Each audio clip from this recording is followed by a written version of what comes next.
तो हाय दोस्तों, बहुत दिनों से आप लोग इंतजार कर रहे होंगे सबीर अहमद और पवन सिंह का जो गाना शूट हुआ तो आखिर गया कहाँ। तो अभी बहुत बड़ी अपडेट निकल के सामने आ रही है, एक गाने नहीं तीन तीन गाने का।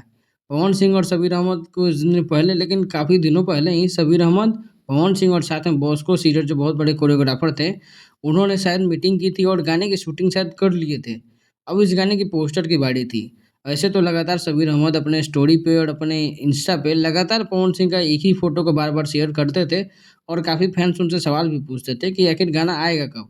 शब्बीर अहमद की पहुँच बता दें तो शब्बीर अहमद केजीएफ 2 फ़िल्म में काफ़ी सारे गाने इन्होंने खुद से लिख के दिए हैं और कमरिया पे साड़ी ये गाने का चर्चा हो रहा था, तो इसके कई पोस्टर तो अभी मार्केट में घूम रहे हैं और ये शब्बीर अहमद के प्रोजेक्ट्स में से भी एक प्रोजेक्ट है। तो खबर यही है कि कमरिया पे साड़ी का ओरिजिनल पोस्टर 1 अगस्त को आएगा। उसके बाद एफ1 रिकॉर्ड्स जो शब्बीर अहमद का ही चैनल है, उस पे दूसरा बॉलीवुड सॉन्ग आएगा। फिर उसके बाद एक और बॉलीवुड सॉन्ग उसके बाद आएगा, यानी 3 लगातार बॉलीवुड सॉन्ग की चर्चा है शब्बीर अहमद के साथ। तो पहली 1 अगस्त को आपको इसका पोस्टर देखने को मिल जाएगा। आज के अपडेट में इतना ही। Thank you.